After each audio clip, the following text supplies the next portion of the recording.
laid on the table of the House on Tuesday, November 24, 2020, and pursuant to the provisions of Section 24(2)(a) of the Public Finance Management Act 2012, approves the Public Finance Management Parliamentary Mortgage Members Scheme Fund Amendment Regulations 2020, published as legal notice number 185 of 2020. Mr. Speaker, sir, I beg to give the notice of the following motion: that this House adopts the report of the Committee on Delegated Legislation on its consideration of the Public Finance Management Parliamentary Car Loan Staff Scheme Fund Amendment Regulations 2020, laid on the table of the House on Tuesday, November 24, 2020, and pursuant to the provision of Section 24(2)(a) of the Public Finance Management Act 2012, approves the Public Finance Management Parliamentary Car Loan Staff Scheme Fund Amendment Regulations 2020, published as legal notice number 186 of 2020. Mr. Speaker, sir, I beg to give notice of the following motion: that this House adopts the report of the Committee on Delegated Legislation on its consideration of the Public Finance Management Parliamentary Mortgage Staff Scheme Fund Amendment Regulations 2020, laid on the table of the House on Tuesday, November 24, 2020, and pursuant to the provisions of Section 24(2)(a) of the Public Finance Management Act 2012, approves the Public Finance Management Parliamentary Mortgage Staff Scheme Fund Amendment Regulations 2020, published as legal notice number 187 of 2020. Finally, Mr. Speaker, sir, I beg to give notice of the following motion: that this House adopts the report of the Committee on Delegated Legislation on its consideration of the Crops (Fiber Crops) Regulations 2020, laid on the table of the House on Tuesday, November 17, 2020, and pursuant to the Section 18 of the Statutory Instruments Act 2013 and Standing Order number 210(4)(b), annuls in its entirety the Fiber Crops Regulations 2020, legal notice number 120 of 2020. Thank you, Mr. Speaker. Thank you. Very well. Next order. Order number 7, questions and statements. All questions are ordinary. First one by the member for Lamu, Captain Raila Obo Mohammed.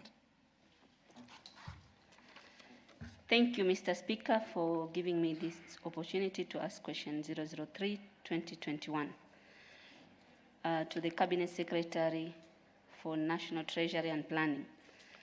But this question should be asked to the Cabinet Secretary for Transport. 1. When will the fishermen in Lamu County who lost their source of livelihood as a result of the development and construction of Lamu Port South Sudan Ethiopian Transport Lapset Port Project be compensated? 2. What is the status of the 1,000 Lapset educational scholarships from the government meant for Lamu residents? 3. What is the actual size of land allocated to the Lapset Port Project? Thank you, Mr. Speaker. Is it within Lamu or throughout the country? Where the is Lamu? Only within the only project within is, Lamu. the project Lapset is in Lamu. It is not. It will not just in Lamu, Captain Raila. The people affected are Lamu people, yes, the fishermen. That's why you say the last question is what is the actual size of the land allocated to the Lapset Port Project? In Lamu. In Lamu. Yes, in Lamu. Because it will go beyond Lamu, as you would okay, expect. I meant in Lamu. Yes, very well. Thank you. Question is referred to the Departmental Committee on Transport, Public Works and Housing. Next question by the member for Laikipia County, the Honorable Catherine Waruguru Wanjiku. Thank you, Mr. Speaker. I rise to ask question 005 of the year 2021. To the Cabinet Secretary for Transport and Infrastructure, Housing, Urban Development and Public Works. Could the Cabinet Secretary provide an update on the progress of construction to bitumen standard of the Nanyuki-Gwakongo-Rumuruti Road in Laikipia? Thank you. Question referred to the same committee, Transport, Public Works and Housing, to prioritize for response. Next question by a nominated member, the Honorable Sosion. Yeah, thank you, Honorable Speaker. I rise to ask question number 9 of 2021, directed at the Cabinet Secretary for Labor and Social Protection. 1. Could the Cabinet Secretary explain why the ministry's labor officers all over the country are not being facilitated to preside over the ongoing trade union elections contrary to the norms and the provisions of the law? 2. Why were check-off deductions and remittances to trade unions in the health sector stopped via a letter dated 22nd December 2020 from the Cabinet Secretary for Health to the Cabinet Secretary of the Ministry of Public Service and Gender? And 3, what measures has the ministry put in place to ensure that all employers in the country fully comply with the provisions of Section 48 of the Labor Relations Act 2007 regarding strict deductions and remittances of union dues to all trade unions in the country? I thank you, Honorable Speaker. Question referred to the Committee on Labor and Social Welfare. Next question by the member for Kisumu West, the Honorable Olagwa Luch. Thank you, Mr. Speaker. Mr. Speaker, I rise to ask question number 010-2021, directed to the Cabinet Secretary for Transport, Infrastructure, Housing, Urban Development and Public Works. 1. Could the Cabinet Secretary explain the circumstances under which the contractor for the Kisumu-Kakamega-Webuye Highway project abandoned the Migosi-Mamboleo Junction stretch of the road, leaving it unmotorable? And lastly, when will the construction of the said stretch resume, considering that assurances were made regarding its completion by the ministry in the presence of His Excellency the President and other national leaders? Thank you, Mr. Speaker. Next question referred to the Petroleum Committee on Transport, Public Works and Housing. Next question by specially elected member 001. Thank you very much, Honorable Speaker. And with the increase of time that we will now be sitting up to 9, if there is a person who will not strain because of that overtime, it is you, Honorable Speaker. I have witnessed you sitting 10 hours continuously in that seat, while some of us are up and about for short calls and tea break. How you strain yourself is only God knows. So I rise to ask question 019 of 2021, directed to the Cabinet Secretary for Interior and Coordination of National Government. 1. Could the Cabinet Secretary provide a status of investigation into the killing of Christopher Nderito, ID number 21160864, a person with disability who was killed by a speeding and carelessly driven government-owned motor vehicle, who was thereafter run over by 2 other alleged government-owned vehicles along the Sagana State Lodge, Chaka Road. 2. Could the Cabinet Secretary further explain the status of investigation into the case of defilement and subsequent death of a minor, 12-year-old, named Nimo Gabale, with cerebral palsy, who hailed from Isiolo County and later on rejected in mortuary? They reject us while we are alive and even when we are dead. 3. What measure has the government put in place to address the concern of persons with disability arising from such occurrences that may be seen to be part of a move to sacrifice persons with disability for purposes of witchcraft, sorcery, black market trade, and other illicit reasons? Honorable Speaker, there was also unfortunate utterances by Honorable Junet, whose mouth has just been his sitting apparatus on a giant cactus. Thank you very much, Honorable Speaker. No, I suppose the latter bit is not part of the question, is it? Well, the question will be referred to the Committee on Administration and National Security to prioritize for a response. I suspect that they may not have to invite the Honorable Junet. But if you want, you can direct the question to the appropriate committee. The next segment is requests for statements. The first one is by the Honorable Rashid Amin.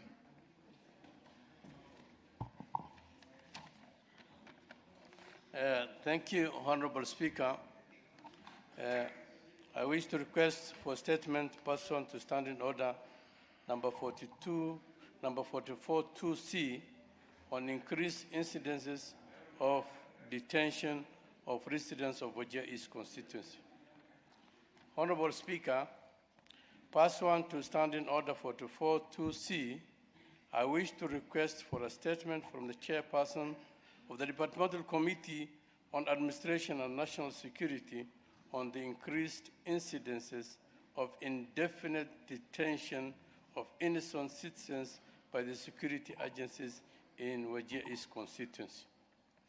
Honorable Speaker, as a nation, we have recently been disheartened and greatly concerned by the reports of members of the public being detained by security agencies under unclear circumstances.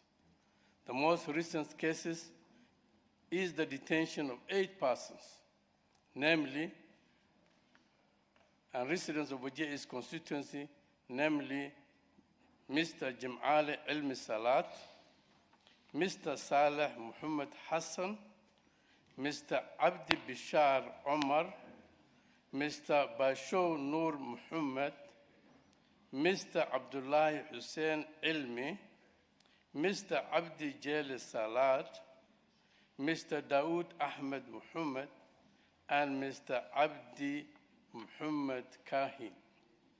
The 8 persons have been in police custody for the last 6 months, and no charges have been preferred against them.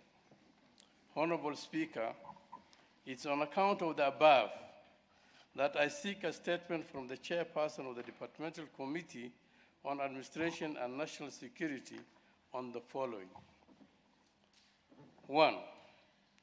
Could the Chairperson state why the 8 individuals have been detained for the last 6 months with no charges preferred against them? 2. What steps is the government taking to ensure that the innocent detainees are released by the security agencies? 3. What specific actions is being taken against security personnel involved in the indefinite detention of innocent citizens? I thank you, Honorable Speaker, Hon Rashid Kasim Amin, MP Wajir East constituency. Thank you, sir. Honorable Koinange. Honorable Kaluma. I thank you, Mr. Speaker. Mr. Speaker, the Chair of the Committee on Administration and National Security is engaged in parliamentary business with your leave outside the House. Mr. Speaker, I chair the subcommittee dealing with questions. Mr. Speaker, would we request for 2 weeks to report back to the House with our investigations on the matter under question? I thank you. All right. 2 weeks, Honorable Amin. Okay. Next request is by the member for Igembe South, Honorable John Paul Mwirege. Thank you. Thank you, Mr. Speaker. Honorable Speaker, pursuant to Standing Order 44.2c, I wish to request for a statement from the Chairperson, Department Committee on Health concerning the high rate of cancer cases within Igembe South constituency. Honorable Speaker, recent statistics shows that Igembe South Sub-County has a high prevalence rate of cancer cases in Meru and Kenya in general. That within a span of 1 year, more than 30 people have succumbed to the disease while many are hospitalized. The most affected villages are Kigoi and Riaki village, which lies at the foot of Nyambene Hills, whereby at least each household is affected or was a patient. The residents believe that the causes of the high cancer rate in this area are due to a foreign material at the source of Kanoro River, or aerosol spray used during farming, or asbestos materials used to build some of institutions, amongst them Amwamba Primary, or explosives abandoned in Nyambene Hills during Mau War. Therefore, there is an immediate need to establish the sources of this disease, create awareness on the causes, and put in place mitigation measures. Honorable Speaker, it is against this background that I seek a statement from the Chairperson, Departmental Committee on Health on the following. Could the Chairperson provide a report from the relevant State Department on any investigations or research undertaken to establish the causes of the high number of cancer cases in Igembe South Sub-County? What plans are there to assist the residents of the area to reveal the high prevalence of cancer in the area? Could the Ministry of Health consider dispatching a team of health experts to Riaki and Kegoi village to establish the causes of high rate of cancer? Number 4, what information or research is available to provide sufficient proof that aerosol sprays used in farming and asbestos used as building materials are not carcinogenic?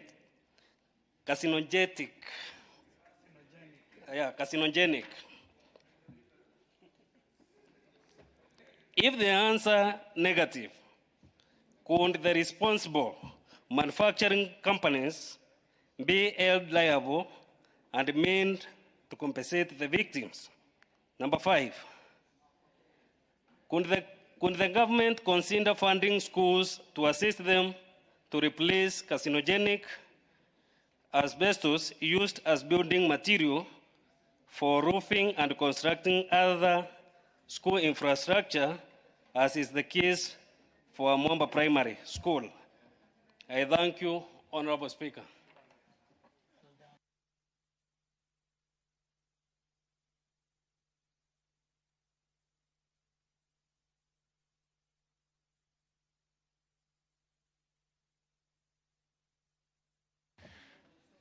The Chair Health, Honorable Sabina Chege,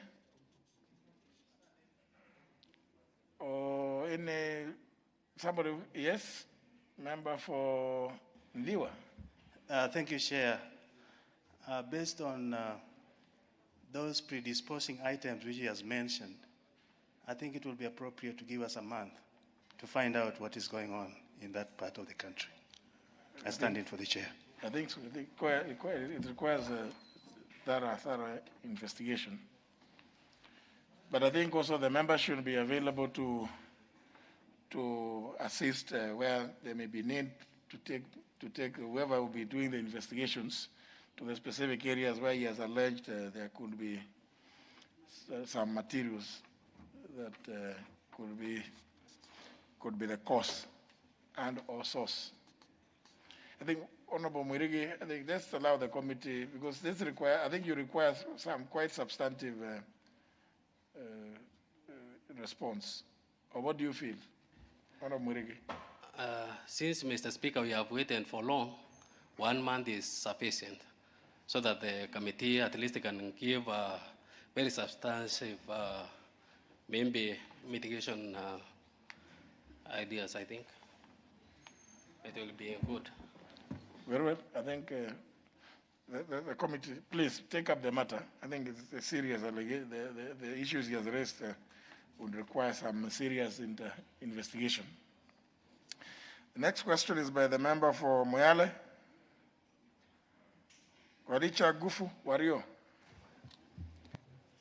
Thank you, Mr. Speaker, for giving me this opportunity to request for this statement.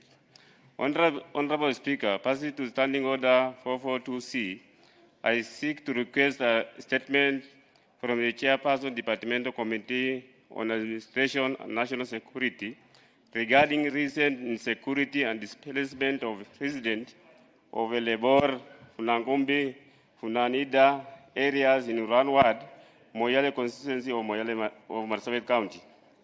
Honorable Speaker, on 26 December 2020, Rawan area in Sololo sub-county was raided and attacked by a person from Torbi sub-county, where one from 3 boy was injured and 26 cattle stolen. Similar raids and attacks also took place in January 2021, where over 500 shots were stolen at Lebor, and up to date, no arrests of the attackers or recoveries of the livestock have been made.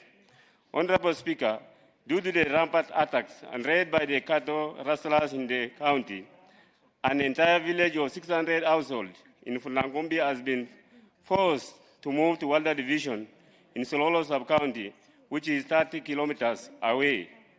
This displacement has adversely affected and interfered with the economic activities and source of livelihood for the residents of Funan, Ida, and Funangombe area. This has further led to the closure of schools and humanitarian crisis in the area, and internally displaced persons are in dire need of food, water, and housing, and other social amenities. Honorable Speaker, it is of concern that among the reasons for displacement and attacks is to carve Lebor, Dimtu, Funangombe, and Funanida in Sololo sub-county into the newly created Torbi sub-county and surroundings areas for grazing and control and other purposes. Honorable Speaker, it is on this background that I ask a statement from the Chairperson Departmental Committee on Administration and National Security on the following. Could the Chairperson state whether any investigation were carried out into the attack on Funanida, Funangombe, and Lebor areas in Moyale constituency that led to the loss of 2 lives, injuries, livestock death, and displacement of residents? 2, what measures is the government putting in place to ensure the schools in the affected areas are reopened and displaced residents living in deplorable condition are resettled? 3, what measures has been put in place by the ministry to curb increased cases of insecurity in Funanida, Funangombe, and Lebor, in particular from external attackers? 4, what action is the ministry taking to ensure the administrative and security officers on the ground serve the residents of the 2 sub-counties fairly and equitably without favor, including proper coordination and sharing of information among themselves? And finally, Mr. Speaker, number 5, could the ministry consider clearly demarcating the administrative boundaries for all the sub-counties in Marsabit County and provision of enough personnel, officers, and equipment to manage the increased cases of insecurity? Thank you, Mr. Speaker. Very well. That goes to Committee on Administration. Kaluma, Honorable Kaluma, are you able to again give some undertaking?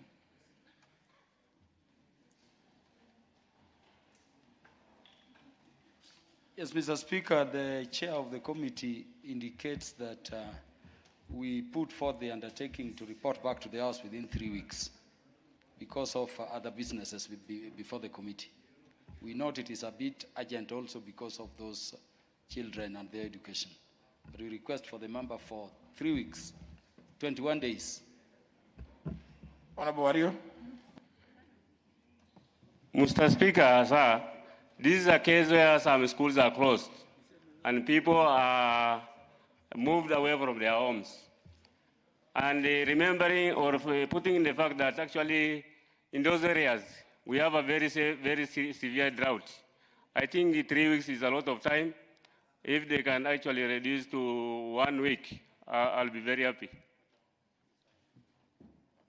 You know, you could get that 1 week, but then if you're not if you brought something that you could have even gotten from the streets, believe me, worth anything. We appreciate the gravity of the situation as you describe, Honorable Wario, but Honorable Kaluma, are you able to give a shorter period than the 3 weeks? Mr. Speaker, I indicated within 3 weeks, meaning we are going to take seriously the urgency of the matter, balance it with other matters before the committee.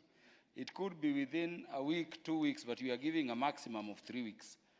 Not necessarily to mean we are going to take 3 weeks. It could be even within 4 days. But we have to arrange facilities and take the investigations and the actions it's requesting for. So I would request he understands we are talking of within 3 weeks. There must be a report, but most likely we'll do it early. I know how the committee operates, and you know it. Honorable Wario, I think that's so that at least you also your issue is addressed to with some level of measure of satisfaction. Mr. Speaker, sir, I think saying within 3 weeks is too general. I would rather if he says that actually instead of the 3 weeks, he say by the end of 2 weeks. That looks comfortable than saying. Mr. Speaker, I'll persuade the chair that we report back to us within 14 days, sacrificing other things because the matter of children are involved. I thank you, Mr. Speaker. Very well. I think that could satisfy the Honorable Wario.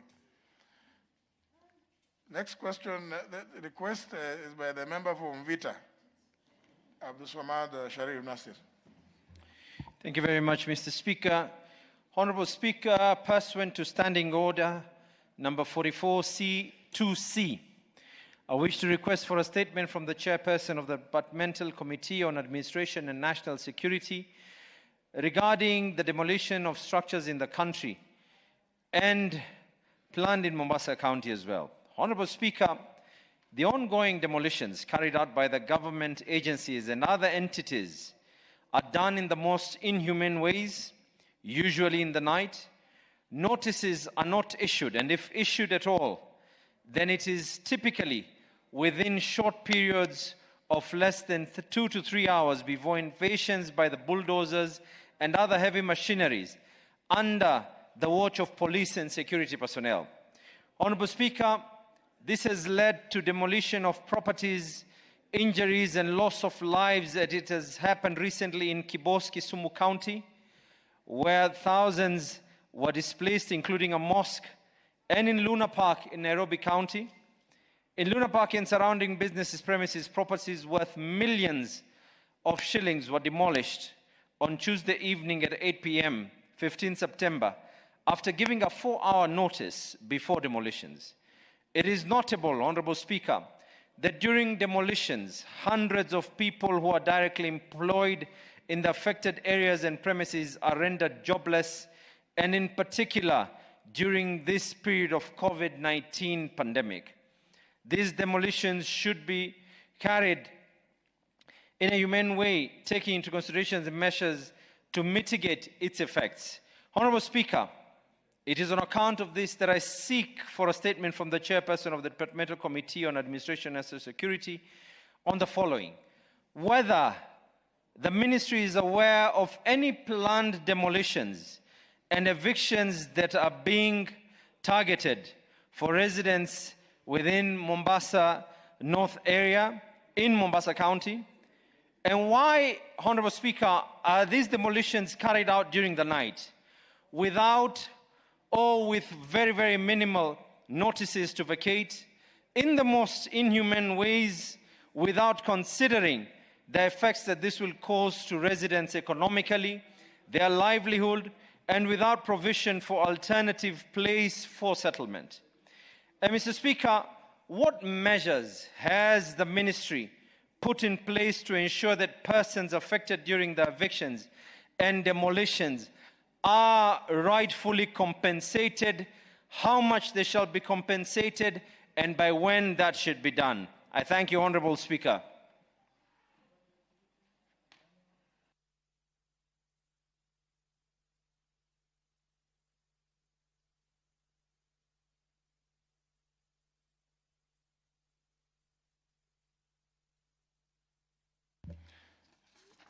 Sorry. Again, this goes to Honorable Kaluma. Yeah, Mr. Speaker, I've listened to the questions, and I wanted to make a mention, Mr. Speaker, that whether we are talking about demolitions or forcible eviction, we are talking about some claim or rival claims to land or ownership of property. And the police or the agencies within the administration or security only assist the process.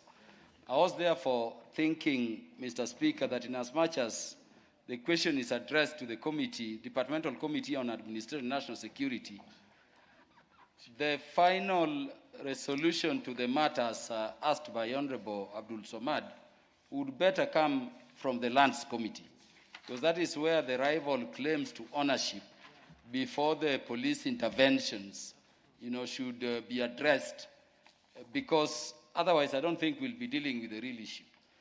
As he rightly says, there was a similar question raised about the demolitions along Kibos railway line in Kisumu. And there was a bit of debate in the morning, Mr. Speaker, as to whether that matter should be before the Lands Committee, which can determine who owns which portion and who therefore should be on what portion before eviction or demolitions take place. And remember, the direction given by the Speaker in the morning is that that should go to the Committee on Transport, because it was the Railways Corporation which is dealing with the matter. I fear if we take up that matter, Mr. Speaker, we will be dealing with the manner in which eviction or claims to ownership of property is being addressed, instead of addressing the root cause, which is ownership of the property. I would therefore be requesting for your directions, Mr. Speaker, that matter in particular, with all those secondary elements concerning police intervention, be addressed with finality through the Departmental Committee on Lands. Otherwise, we'll be obliged with your directions. Honorable Samad. Thank you very much, Honorable Speaker. I agree with the sentiments of my brother, Honorable Kaluma. However, it is important to note, Honorable Speaker, that the issue here is not about necessarily who owns the land. It is the way that this is actually being conducted. Whether notices were even given for these people to be able to be told that you need to vacate, demolishing places of worship and places where people are earning their livelihood, Honorable Speaker. And Honorable Speaker, over and above that, it is important for this House to take note as well, Honorable Speaker, that similar cases, the Kenya Airports Authority lost a case against squatters who were in the area of South Sea, because the courts ruled the rights of those squatters as well. So as much as there is an element of who owns what piece of property, there is also the element as to the rights of those who are in that property. There is the one who owns the piece of paper and the one who actually is in that property historically. And the issue of Kibos, Honorable Speaker, these are people who have been there from pre-colonial times. So we'll stand by your guidance as to how this should be tackled. And I'm hoping that then that comes with something that is going to be very conclusive. Thank you. But you see,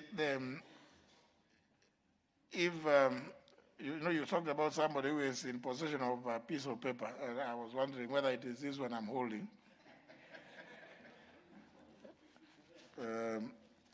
But if you don't know, if you do not know, as Honorable Kaluma said, if you don't know who's the rightful owner,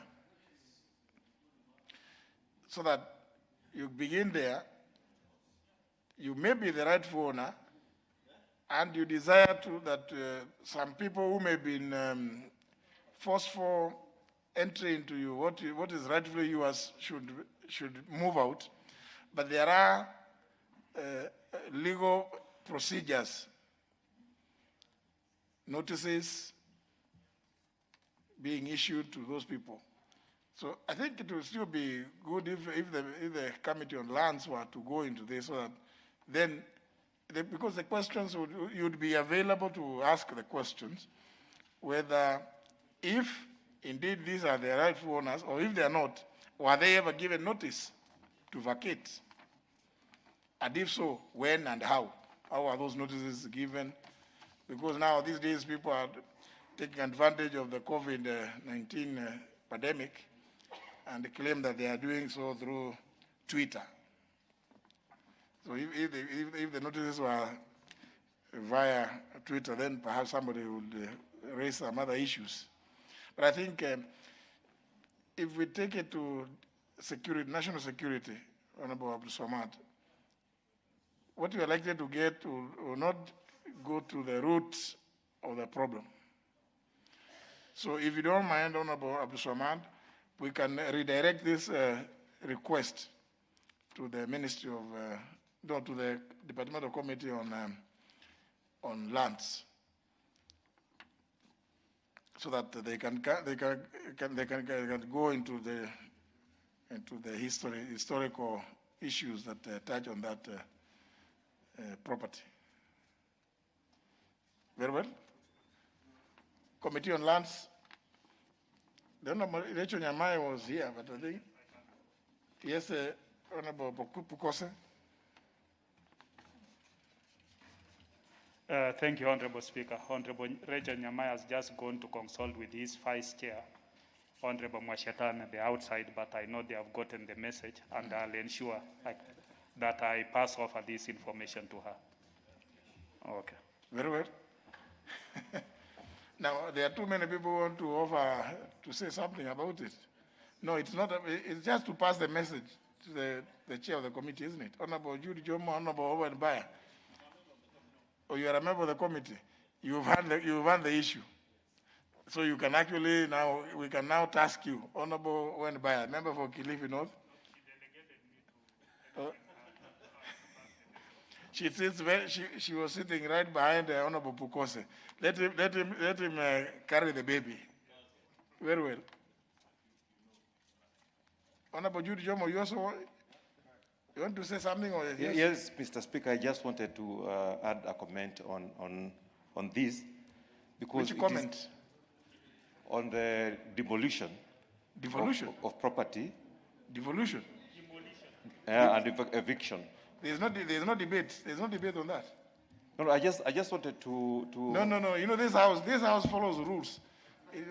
You know, this can happen in the county assemblies and elsewhere, but here there must be business.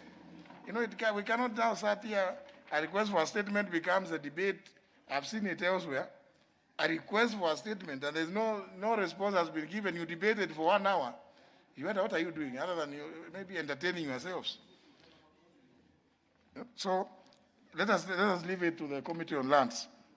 The last one, Honorable Kamket. I think, honorable members, those of you who have been keenly following these requests for statements, this is the fifth, and all of them except one are to Committee on Administration and National Security. You can almost guess where I'm almost there, what I'm saying. Somebody should have been here to respond on the spot. Anyhow, proceed. Thank you, Honorable Speaker.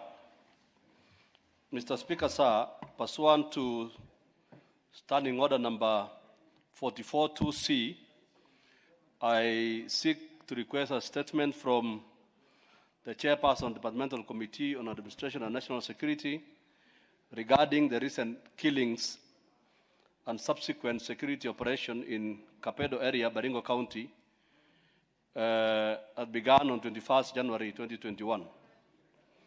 Honorable Speaker, 2 senior police officers and 6 civilians lost their lives under unclear circumstances in Kapedo area. These incidents happened during the police operation in the area, whose aim is to bring an end to cat rustling, which has been rampant in that region. Honorable Speaker, sir, it is on this background that I seek a statement from the chairperson, Departmental Committee on Administration and National Security on the following issues, among others. Number one, could the Cabinet Secretary provide a chronology of events that led to the loss of lives of the two senior police officers and 6 civilians who died in the hands of police officers following their arrest in Chemolingo town in Baringo County in January 2021. 2, what plans are in place to address the effects of the police operations in the said areas that have caused massive internal displacement of persons and families, leading to serious humanitarian crisis, starvation, closing of socioeconomic amenities such as schools, hospitals, business premises, and other government departments. 3, could the ministry explain the criteria used in managing and carrying out the massive security operation in such areas, and how vulnerable citizens, who include women, children, and people living with disabilities, are protected from adverse effects of the said operations, and whether such criteria is being followed. 4, what steps is the ministry taking to deal with increasing cases of insecurity, and particularly cat rustling, and the overall security management in areas ravaged by this vice, especially in Tiaty and Turkana East constituencies, including, Honorable Speaker, sir, implementation of the proposed Marshall Plan by the Kenya Defense Forces on socio-economic transformation of the larger Suguta Valley region. Finally, could the committee consider making an urgent fact-finding visit to the affected area to ascertain the actual prevailing situation on the ground? Honorable Speaker, let me just stress this final part, that, Mr. Speaker, as it is now, there's a lot of suffering in Tiaty because of massive roadblocks that have been erected all over the place.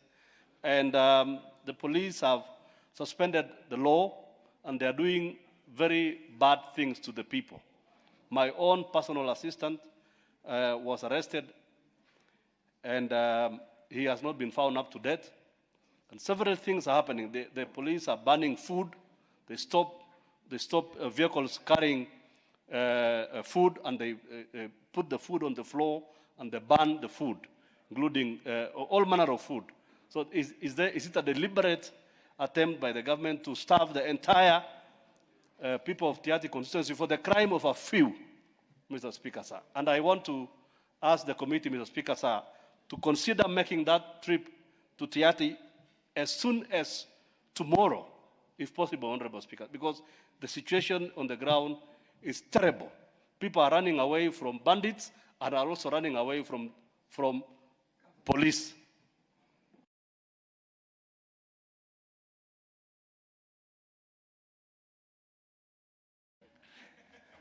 So the committee going tomorrow, how will they walk? You say they are bandits and they are, I don't know, all manner of things.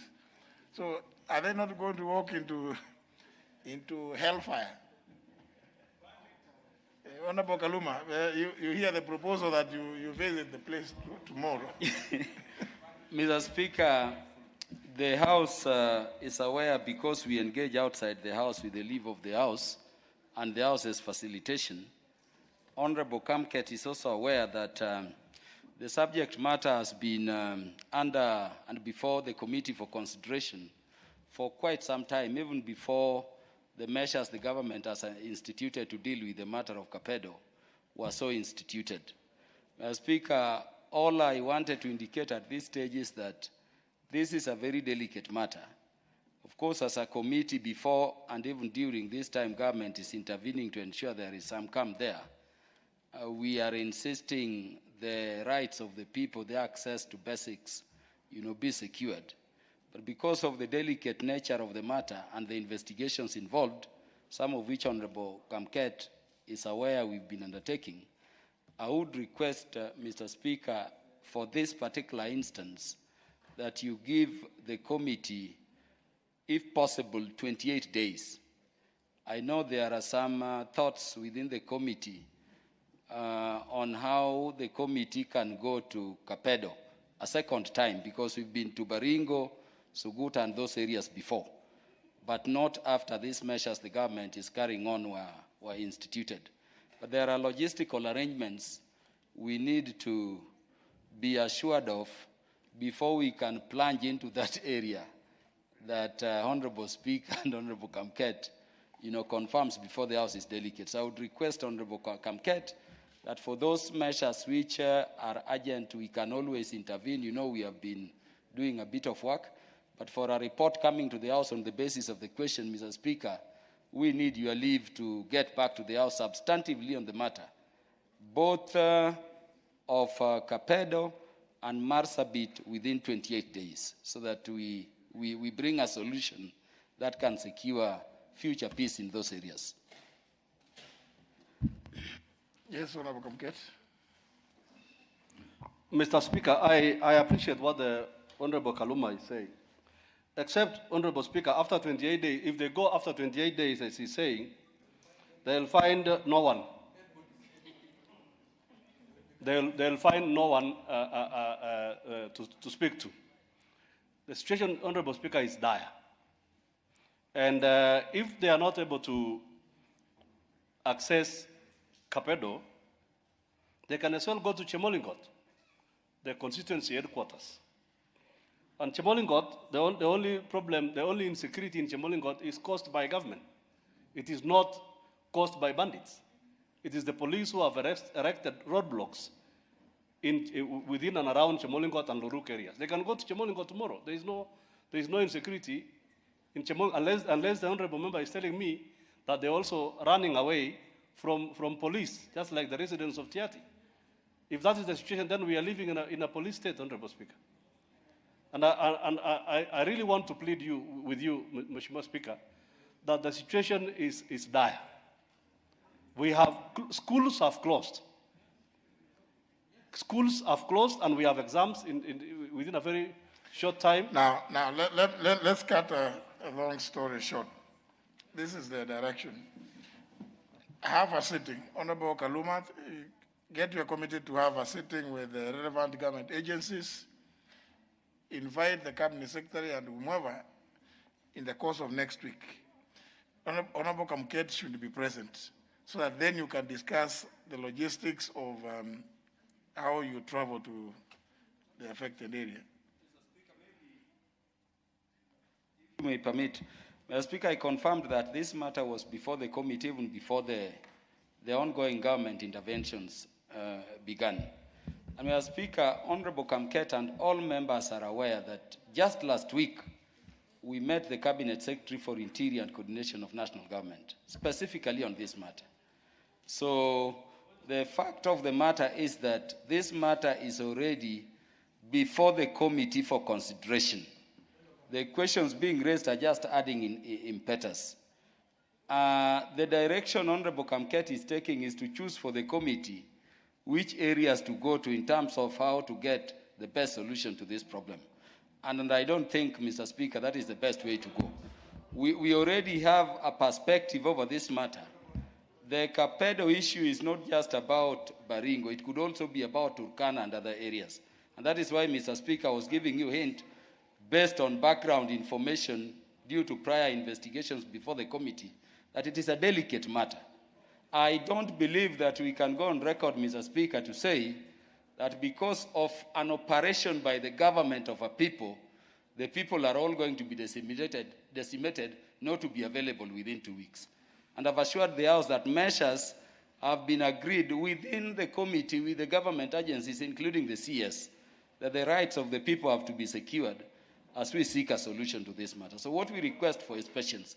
Mr. Speaker, calling the Cabinet Secretary next week, as you direct, Mr. Speaker, is not going to add anything other than what I know are the logistical arrangements already being undertaken between the committee and the government. So, yes, what is your point of order?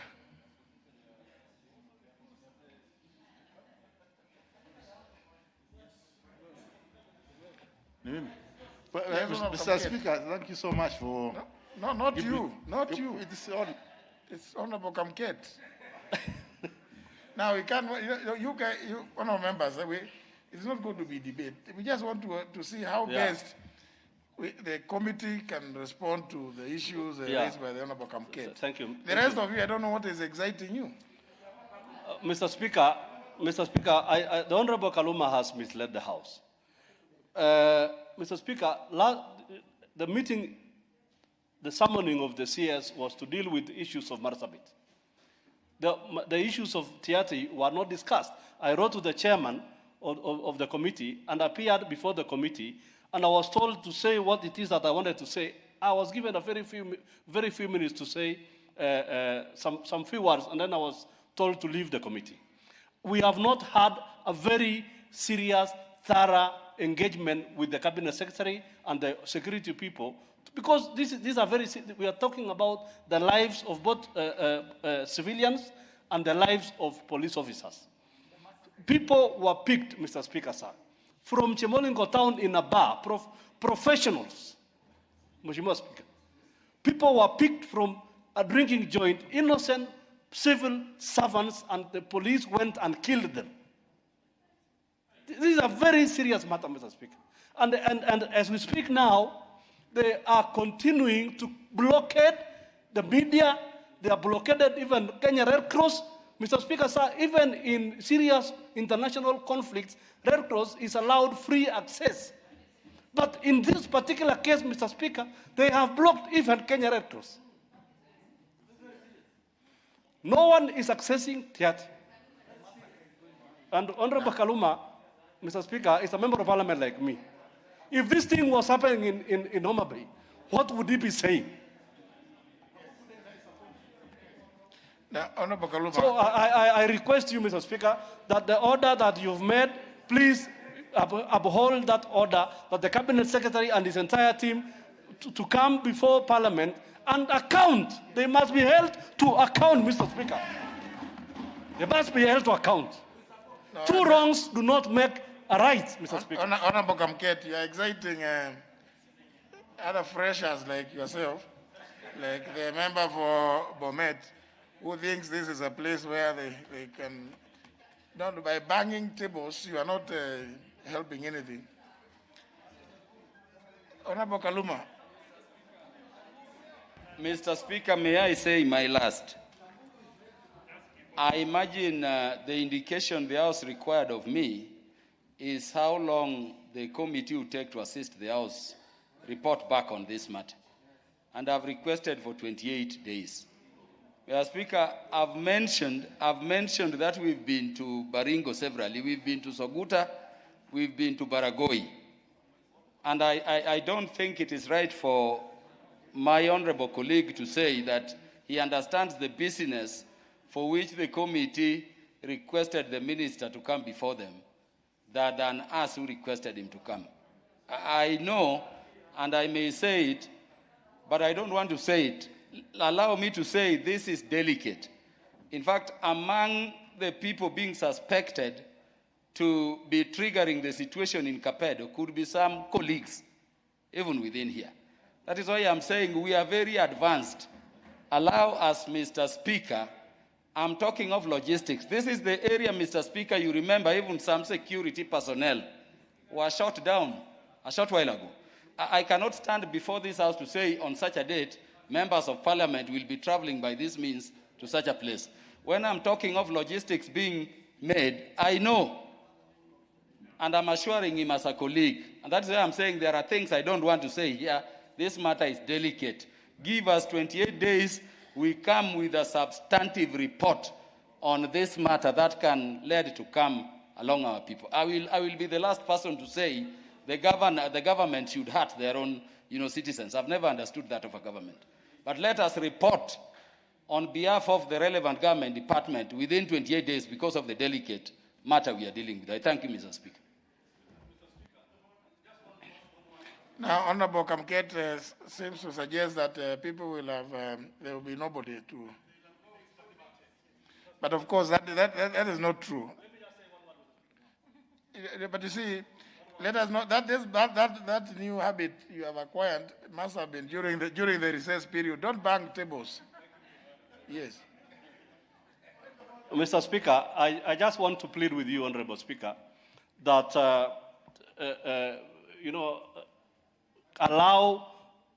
please uphold the order that you made. That is the only way that this ministry can be held to account by this parliament. Because, Mr. Speaker, if we say that we allow the committee 28 days, given what is happening on the ground, Mr. Speaker, without the ministry being held accountable, I think we'll just be throwing our hands in the air and Mr. Speaker, we are here.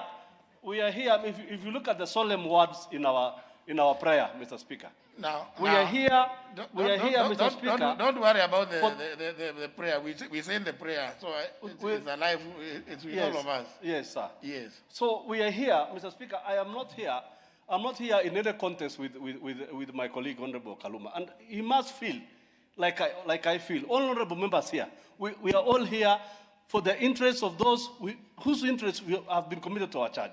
And we are here. Honorable Lentoimaga, you will not speak. Now, if you wanted me to tell you that, I must listen to what the member who has raised. You could be also from a budget-prone area. It doesn't matter. But you have not raised any issue. It can't be that, no, we don't want those sympathies. He has not, I thought he was making a request for a statement. He was not looking for sympathies. If he wants sympathies, he can go and hold a rally at Uhuru Park and call all of those who want to sympathize. But now we are dealing with serious business. He is raising some very serious issues. And you must allow me to hear what he is saying so that we know how best to tackle the matter. It may well be that actually the committee should invite the cabinet secretary and all those involved, yes, and the Honorable Kamket, so that now the Honorable Kamket will not require the sympathies of Honorable Sankok, Honorable Lentoimaga, Honorable Joyce Koril, all of who appear to be so excited about this matter, so that maybe when the Honorable Kamket appears before the committee alongside the cabinet secretary and others, a lot of these issues which are exciting you will actually be resolved. Perhaps Honorable Kaluma, do this. Have a meeting. Let the committee hold a meeting with the cabinet secretary, because the issues the Honorable Kamket is raising cannot be addressed here without the cabinet secretary and the other people involved in the security docket. Previous directions. Yes, thank you. That we meet within 7 days. Yes. So that in as much as that meeting may still require that we go down, these perspectives is bringing can be put together. Exactly. Exactly, because then the Honorable Kamket will have an opportunity to raise all the issues he's raising, so that the cabinet secretary and all those who may be in a store could respond. And even as you make arrangements to visit the area, perhaps you will have now more information, and perhaps even the logistics will be, maybe you might not want to go to the areas he has mentioned, because the Honorable Kamket has raised, and those are very serious issues, and I think some of them, we live in this country. So some of the issues he has raised, I'm sure many of you have even seen, read about them or even watch them on television. So it may be good that the Honorable Kamket raises those issues, and then those people, the police and all those in the security docket, are able then to give appropriate responses. The Honorable Lentoimaga, you may have been a DC, but you are no longer a DC. You are now another member of parliament. So also, if you have issues in your area, you will raise them in the same way, but don't bang tables also.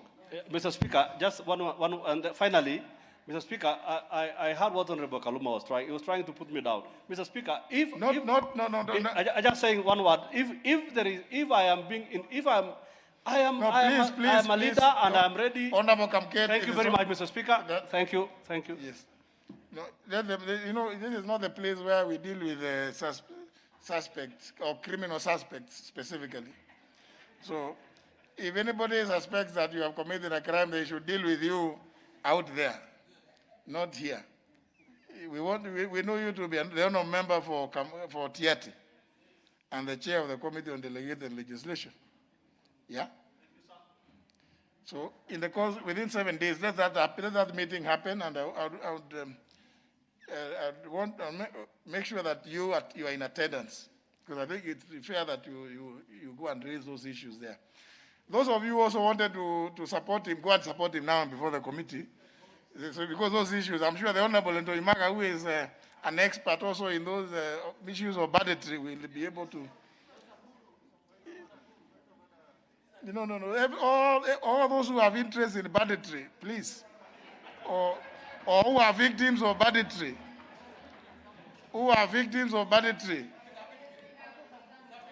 No, it's not debate. There's no debate. All of you who have interest in matters banditry, or because you are either victims or sympathizers or whichever, please appear before the committee on that day.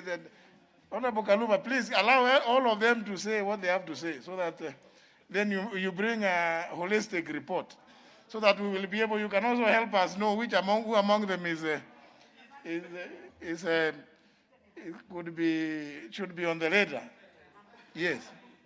And let's just edit there. Leader majority.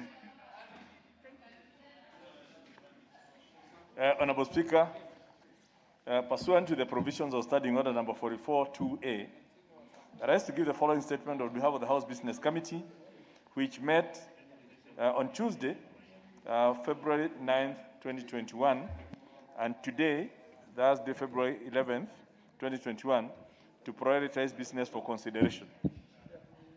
Honorable Speaker, I wish to officially welcome members back from the long recess.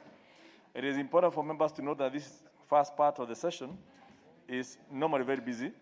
The budget cycle is about to begin and to entail review of the budget policy statement, which we expect to receive from Treasury next week, as it has a statutory timeline of February the 15th, 2021, which is Monday. Then the Division of Revenue Bill and the County Allocation of Revenue Bill. This is some of the key business that ought to be concluded by 30th of April 2021. We've also already received the first supplementary estimates for the year, financial year 2020-2021, which will require to be fast-tracked by committees before the annual estimates for the next financial year are received. And Speaker, on Tuesday next week, at both the afternoon and evening sittings that were approved yesterday, we shall consider the second reading of the following bills, including those we do not conclude today. The members who are making your way, I think it's important to listen to this, including the Honorable Millie Odhiambo. Tuesday afternoon and evening sitting, the Honorable Millie Odhiambo. Afternoon and evening sittings. This is important because I can see that many of you may have forgotten that you passed that motion, that there will be an evening sitting.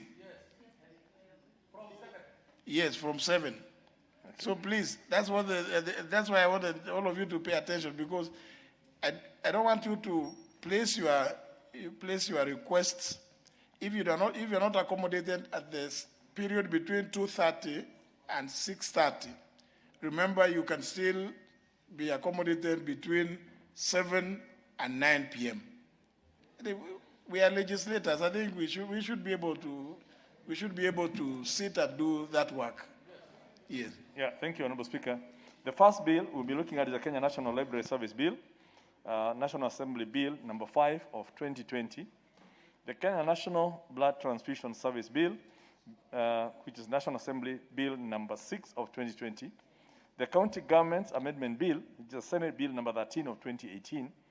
The National Cohesion and Peace Building Bill, which is Senate Bill number 35 of 2018. The County Statutory Instruments Bill, again, which is Senate Bill number 21 of 2018. The Impeachment Procedure Bill, which is Senate Bill number 15 of 2018. And the County Law Compliance and Endorsement Bill, Senate Bill number 25 of 2018. Members will note these have actually been awaiting completion since 2018, and it's time we process them to conclusion. Honorable Speaker, we shall also be prioritizing several bills that are awaiting committee of the whole House in the coming week. And through you, Honorable Speaker, I urge members with any amendments to any bills to forward them to the office of the clerk in good time to ensure they are processed and published in the order paper in a timely manner. Honorable Speaker, the House Business Committee will reconvene on Tuesday, February the 16th at 11 a.m. to schedule business for the coming week. I now wish to lay this statement on the table of the House. Very well. Next order.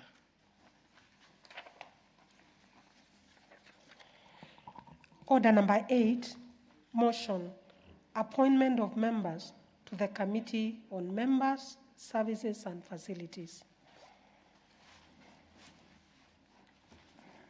Honorable Speaker, I beg to move that pursuant to the provisions of Standing Order number 175 and 212B, subsection 3, this House approves the appointment of the following members to the Committee on Member Services and Facilities.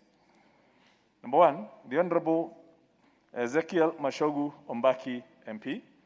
The Honorable Dr. Swarup Rajan Mishra, MP. The Honorable Samuel Moroto Chumel, MP. The Honorable Rehema Hassan, MP. The Honorable Rigathi Gachagua, MP. The Honorable Charity Kathambi Chepkwony, MP.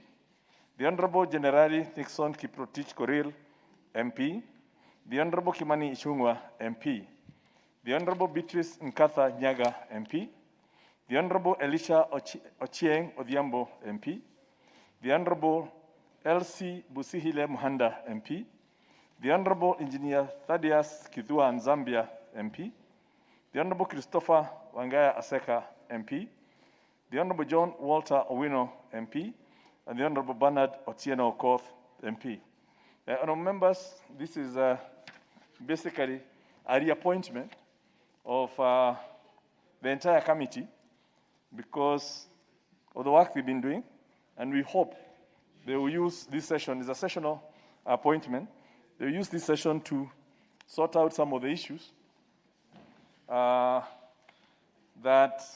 members are facing, especially in terms of whether we can access our gym facilities. And we would hope that one of the priority areas, once we reappoint this committee, is they would look at when our gym can be open, because members have asked that in view of these extended sessions, they would want to also refresh and be able to stay longer. So it's an important committee. It's in charge of our facilities. I know people just think of it from a catering, but it includes even the facilities where we are seated here, and even our online facilities to ensure that we can participate. It's an important committee, and I believe under the chairmanship of the Honorable Mashogu, it's been doing quite a job. So I want to urge members that we renew their term, and then we also task them with our responsibility to ensure that we're comfortable and our catering facilities are also in good shape. And the rest of the members' recreational services in the gym and other areas. So I beg to move, and I would wish to ask one of my fellow members within the House Business Committee, the Honorable John Buddy, to second, and we'll figure out who seconds the other committees. Honorable Buddy. Thank you, Mr. Speaker. Mr. Speaker, this is basically to reappoint the same members who served in this committee in the previous session to the same committee, and that is maybe a vote of confidence from the House Business Committee, from the leadership of both houses, and the Selection Committee, and again the House Business Committee on the same members. And therefore, we are seeking concurrence of this House that we give the same membership a vote of confidence to continue serving us in this committee. Mr. Speaker, the importance of this committee cannot be overemphasized. This is a committee that has gained, let me call it prominence over the years, and now is at the center and the core of our parliamentary work. I will only urge, as well as the same way the leader of majority has also mentioned, that there are certain facilities like the gym that I think now we need to get a way forward about it. And if there is, I think a lot has improved in terms of services, but still, again, there's much more to be done. So, Mr. Speaker, I don't think I have much to say about this committee. I think all members know what it stands for. And with those remarks, I second.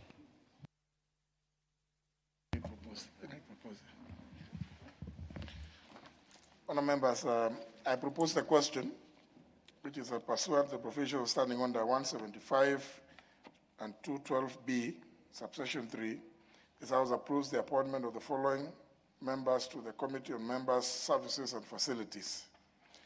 1, the Honourable Ezekiel Machogu Ombaki, MP. 2, the Honourable Dr. Swarab Rajan Mishra, MP.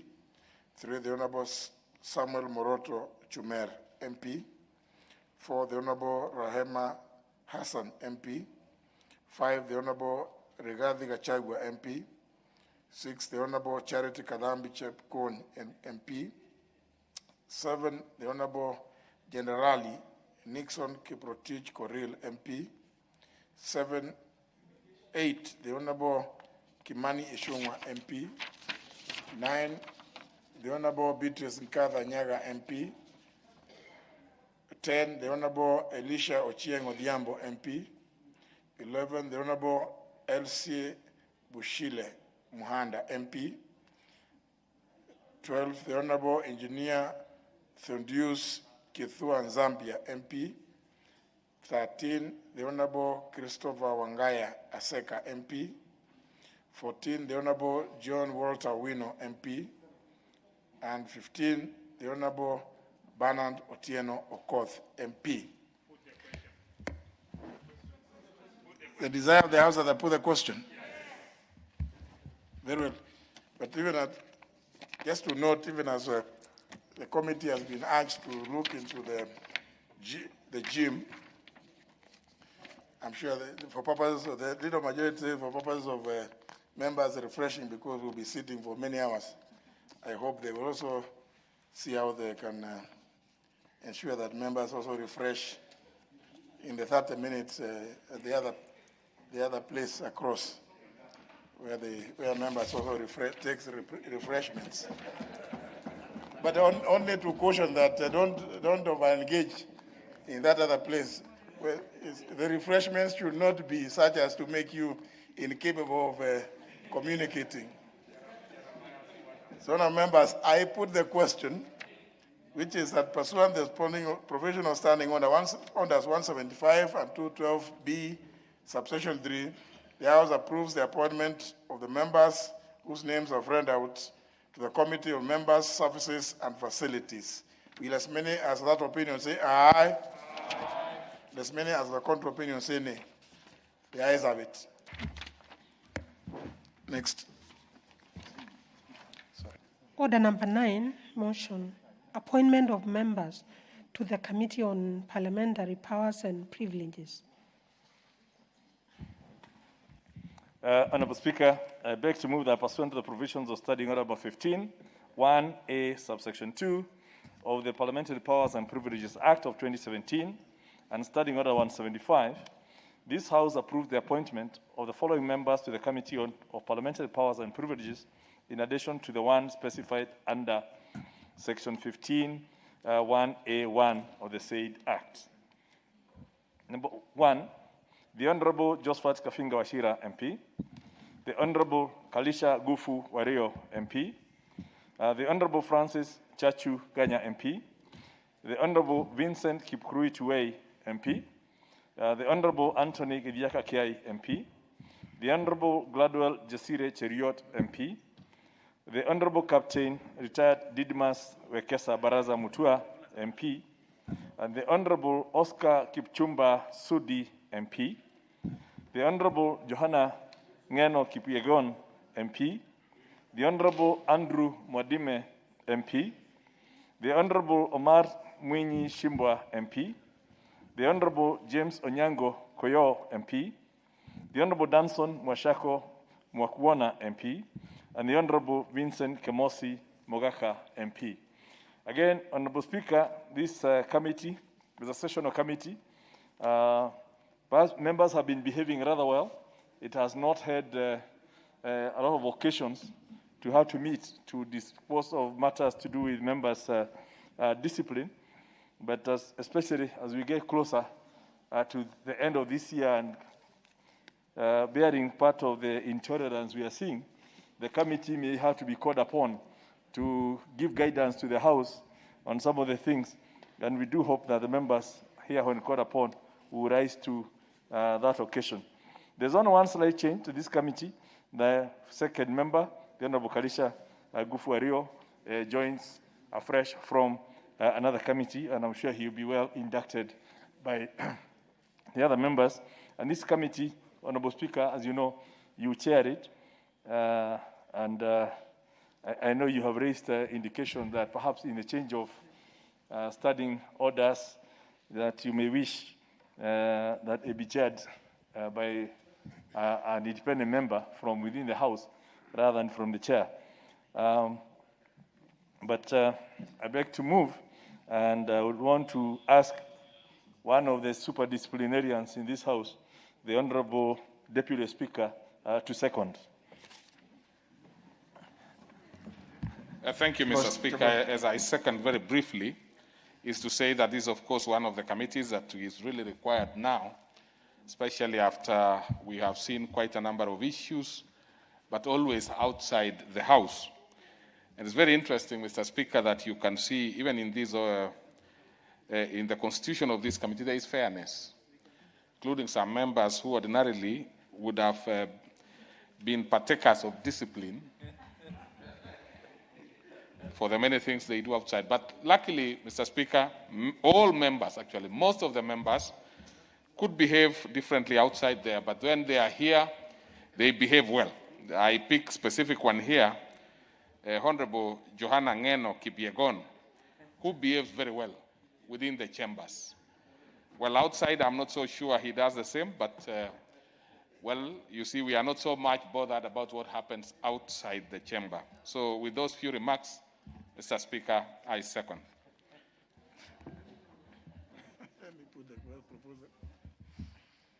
Honourable members, I propose a question again, which is that pursuant to the provisions of Section 15, subsection 1, paragraphs A, subparagraph 2 of the Parliamentary Powers and Privileges Act 2017, and standing under number 175, this House approves the appointment of the following members to the Committee of Parliamentary Powers and Privileges, in addition to the one specified under Section 15(1)A Roman 1 of the said Act.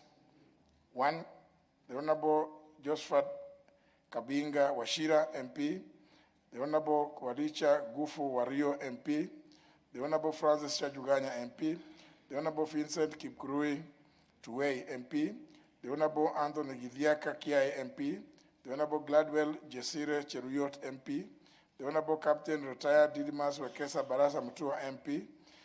The Honorable Oscar Kipchumba Sudi, MP. The Honorable Johanna Ngeno Kipyegon, MP. The Honorable Andrew Mwadime, MP. The Honorable Omar Mwinyi Shimbwa, MP. The Honorable James Onyango Koyo, MP. The Honorable Danson Mwashako Mwakuoma, MP. And the Honorable Vincent Kemosi Mogaka, MP.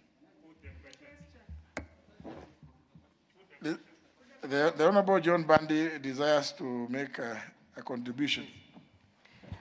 Thank you, Mr. Speaker. Mr. Speaker, I'm supporting the motion.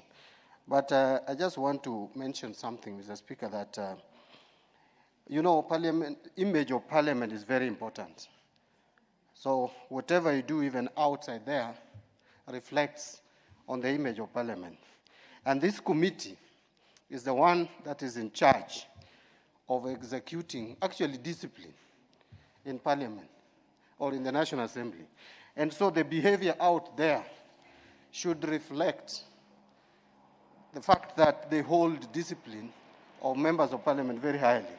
So I just want to request, actually I couldn't oppose this in the committee of selection, but the Honorable Oscar Sudi and the Honorable Joanna Ngenu and the Honorable Didmas Barasa, let them remember that the image that they carry out there is very important, so that when we put them in the Committee of Powers and Privileges, Mr. Speaker, one would expect that when they hear that a member is in discipline and is subjected to Oscar Sudi for discipline, Mr. Speaker, I don't know how many of us would be confident. Oscar Sudi, and even lately, my friend Joanna Ngenu, subjecting Honorable Mbadi for discipline before Oscar Sudi, Joanna Ngenu, and Didmas Barasa. I'm just, there's nothing really wrong I'm saying, but I'm just requesting that going forward, the image of Parliament that they should carry outside, because they have not been misbehaving inside here. That I must give them credit for. But even in funerals, people will ask, these are the people who discipline members of Parliament. No wonder there is no discipline. So that was just a caution. I don't know why other members are agitated, because I'm talking about the image that they carry across. Mr. Speaker, that is what I wanted to say. And so with all due respect to these members, and by the way, I've done it in good faith, I have nothing really against the said members of Parliament. Thank you, Mr. Speaker. I support. Well, I deserve the House to put the question.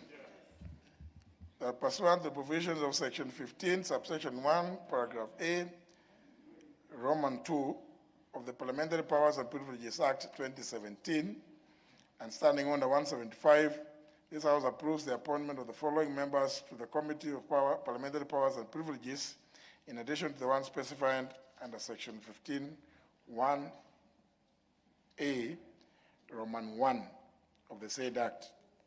And that one is actually the Speaker.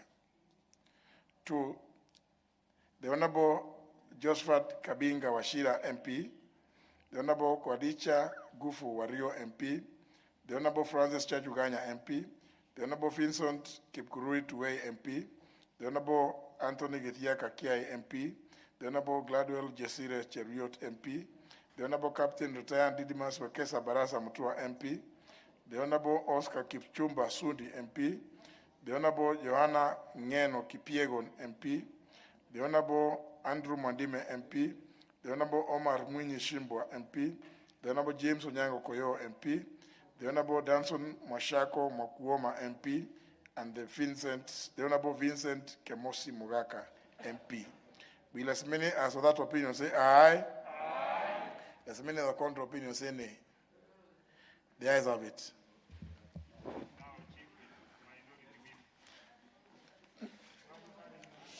Order number 10, motion. Appointment of members to the Budget and Appropriations Committee. Honorable Junet, what is your point of order? No, Mr. Speaker. The motion that you have just passed, Mr. Speaker. Mr. Speaker, when I checked the ranks of the military in the country, you can only retire as a major and going up. But you have just said retired Captain Didimas Barasa. Mr. Speaker, captains are not recognized when they are retired. Mr. Speaker, that title should be. This is a House of Records, Mr. Speaker. It will go to the records of the House that he has retired as a captain, Mr. Speaker.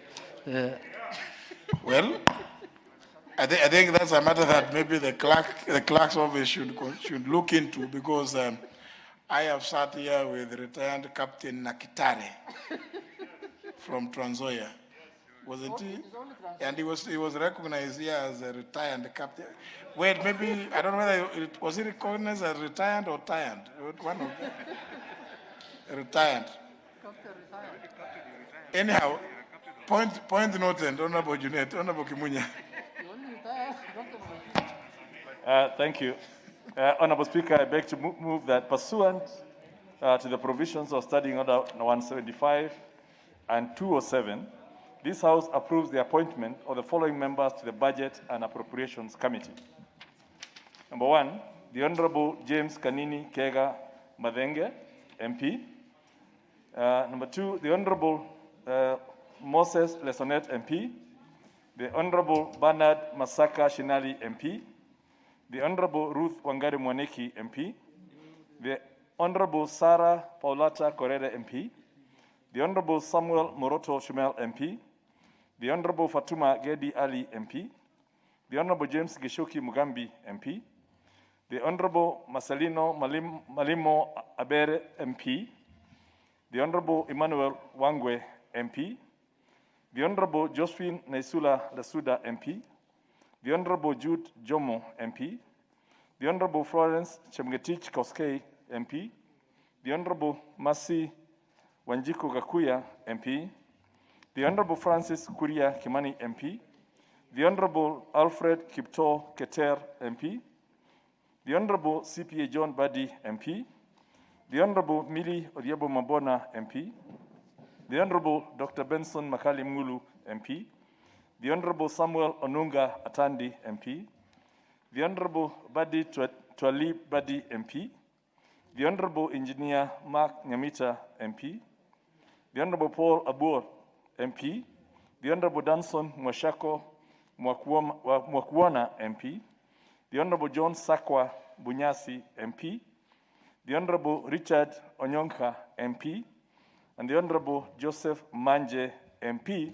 And to note that this effectively will move the Honorable Joseph Manje from the Committee on Implementation simultaneously. Honorable Speaker, as members will be aware, the Budget Committee has a life of 3 calendar years in accordance with our standing orders. And those 3 calendar years started in 2018 because we had a late start because of the repeat elections. So they did 2018, 2019, and 2020. And hence we'll have another 2 calendar years of 2021 and 2022. So they'll have the onerous responsibility, obviously, of working on this budget for 2021-2022 and processing the budget for 22 and 23, which will obviously be tabled before this House in January, from January. And as I said yesterday, that within our calendar, members who have noted that we have, if you could protect me from Honorable Junet, Honorable Speaker, as I said yesterday, members will be aware that instead of coming back in February, next year we'll actually be coming back in January, so that we have an accelerated more time to process the budget issues before we go seeking re-election or making other decisions on what we want to do and appearing before our rendering account before our voters. So it's an important time, and I would want to ask, I know the committee has not had challenges. We've had to make 3 changes to the committee, not on account of incompetence, but because of other considerations, to just make, and this involves the inclusion now of Marcelino Abele comes in as a new member. The whip, Emmanuel Wangwe, comes in as a new member, and Joseph Manje comes in as a new member. And obviously, these are totally new committee. The old one stood disbanded at the end of,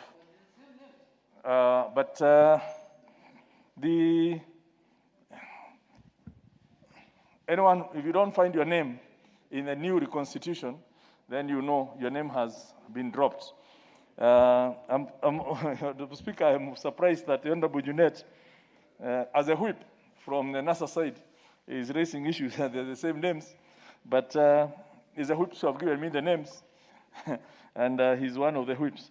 So, Honorable Speaker, I beg to move, and we'll be asking the Honorable Kainan, who is the secretary to the party parliamentary group for the Jubilee Coalition, to second. Honorable Kainan. Thank you, Mr. Speaker. Mr. Speaker, I stand to second the list as read by the majority leader. Sorry, I came late. But I think it's good to emphasize that the Budget Committee is the nerve of our parliamentary activities. And I know right now, at this difficult time as a result of the COVID crisis, I hope they will apply prudent policies and ensure that our country does not go broke, and also ensure that all sectors of our economy are also funded properly, and wish the new members and all members good luck. I know it will be a very busy committee, and therefore I stand to second. Members, I wish to propose the question, which is that pursuant to the provisions of Standing Orders 175 and 204, this House approves the appointment of the following members to the Committee on Appointments. No, sorry. I think I moved faster than that. Sorry. It's order number 10. I repeat. Propose the question, which is that pursuant to the provision of Standing Order 175 and 207, this House approves the appointment of the following members to the Budget and Appropriations Committee. Number 1, the Honorable James Kanini Kega Madenge, MP, the Honorable Moses Lasonet, MP, the Honorable Bernard Masaka Shinali, MP, the Honorable Ruth Mwaniki, MP, Wangari Mwaniki, MP, the Honorable Sarah Paulata Korere, MP, the Honorable Samuel Moroto Chumer, MP, the Honorable Fatuma Gedi Ali, MP, the Honorable James Gichuki Mugambi, MP, the Honorable Marcelino Malimo Albele, MP, the Honorable Emmanuel Wangwe, MP, the Honorable Josephine Naisula Lesuda, MP, the Honorable Jude Jomo, MP, the Honorable Florence Chemngetich Koskei, MP, the Honorable Masi Wanjiku Kakuya, MP, the Honorable Francis Kuria Kimani, MP, the Honorable Alfred Kiptol Keter, MP, the Honorable CPA John Bandi, EGH, MP, the Honorable Mili Odhiambo Mabona, MP, the Honorable Dr. Benson Makali Mulu, MP, the Honorable Samuel Onunga Atandi, MP, the Honorable Badi Twalib Badi, MP, the Honorable Engineer Mark Nyamita, MP, the Honorable Paul Abur, MP, the Honorable Danson Mwashako Mwakuoma, MP, the Honorable John Sakwa Bunyasi, MP, the Honorable Richard Onyonka, MP, and finally, the Honorable Joseph Manje, MP.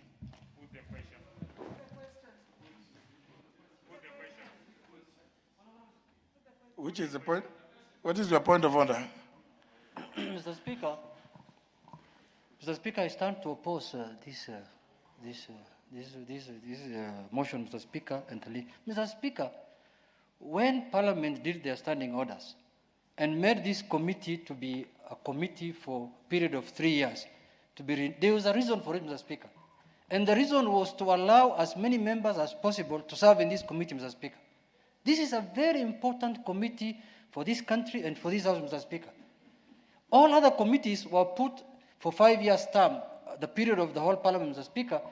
And this one was decided in the wisdom of the House that members should serve for 3 years, so that they can give way to other members also to serve in the same committee, Mr. Speaker.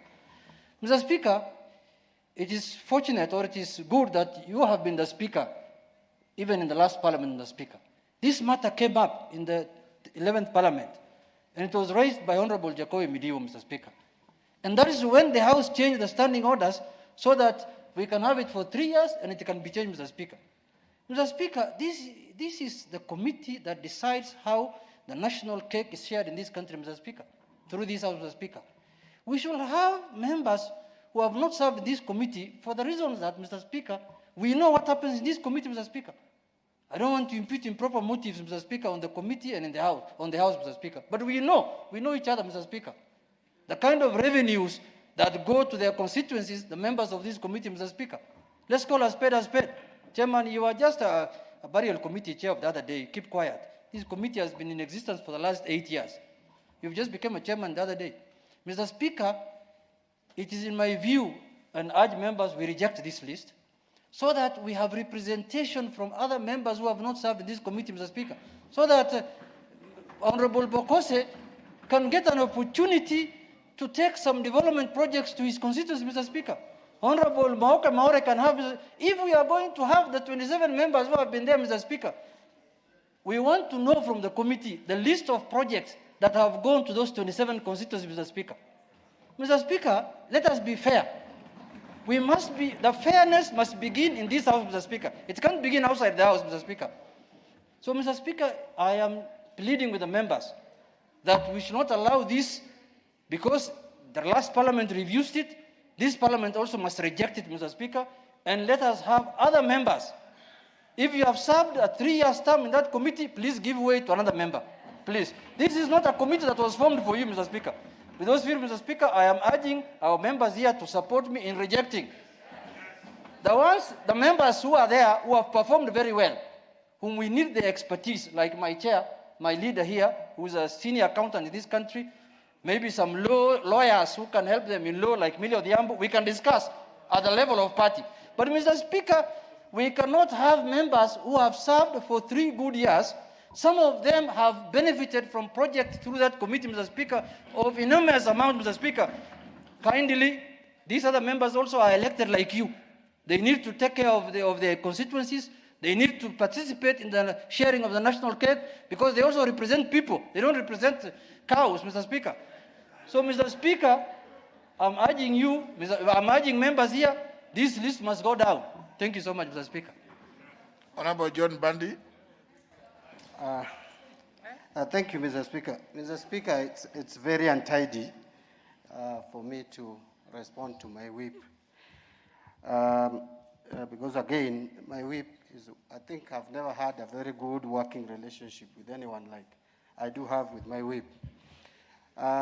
Ideally, or ordinarily, it was the whip who should have forwarded the names, but because of some other commitments, in fact, I had to leave Homa Bay to come. Actually, the leader of majority called me that I need to be here. I was supposed to be in Homa Bay for a very important function of the Catholic Church, but I had to leave home to come and sign off this list because my whip was engaged elsewhere. And I actually shared with him after, in the spirit of disclosure, I actually shared with him after this. And well, he did have problem with 1 or 2 names I'm not going to mention, but we agreed that since I'd already reappointed the same members, it would be okay. Mr. Speaker, I just want to caution that let us not scandalize ourselves. Because really, when it comes to committees and people using committees to lobby for funding for their constituents, it happens every day.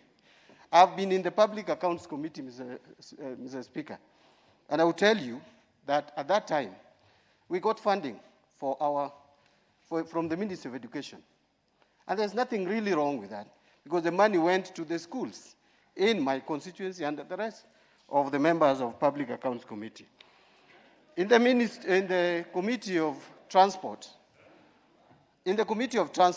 I know that out of the fuel levy fund, there's some allocation that goes to those members of those committees. And there's nothing really wrong, because this is a discretion of the Cabinet Secretary for Transport. Now, when it comes to budget, if there is any committee, Mr. Speaker, I wish the members could listen to me.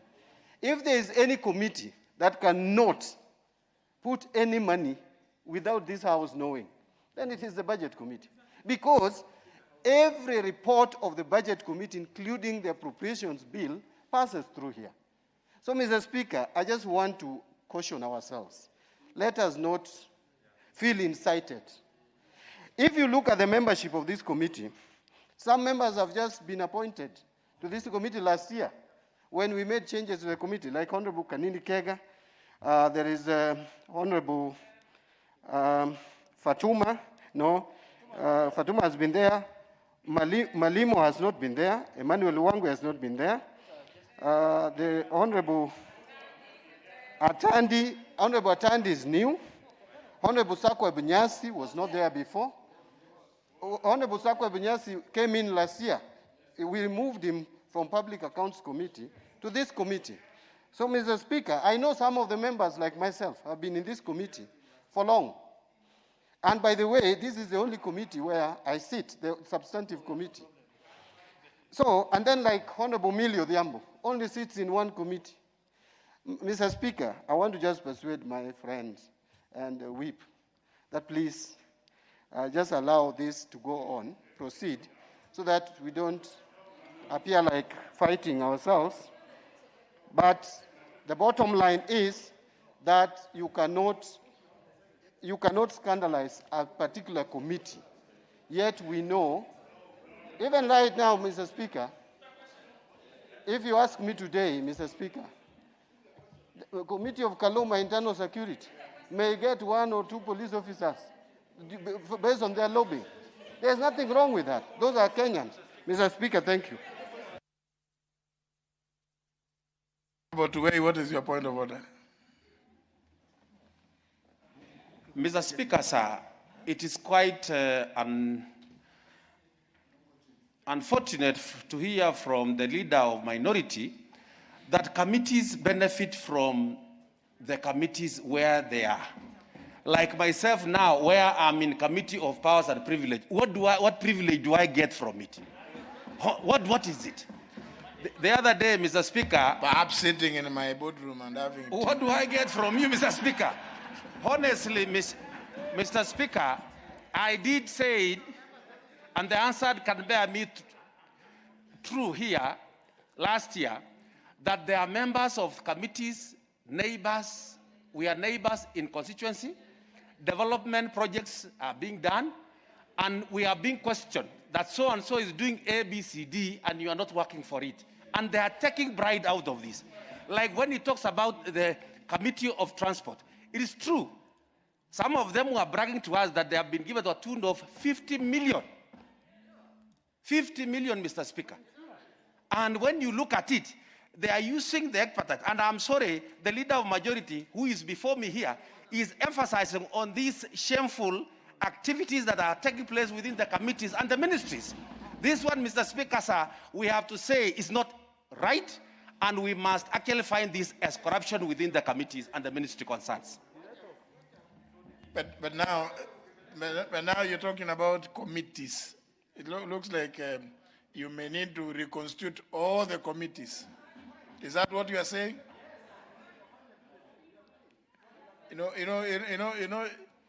It's good that you appreciate the full implications of certain decisions that you may make in the heat of the moment.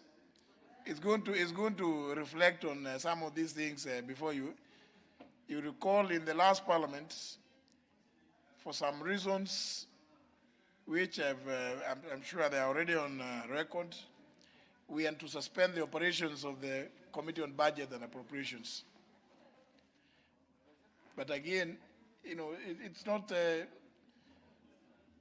will be, they say, some bad apples here and there. But I don't think whether it is, you cannot do a blanket condemnation.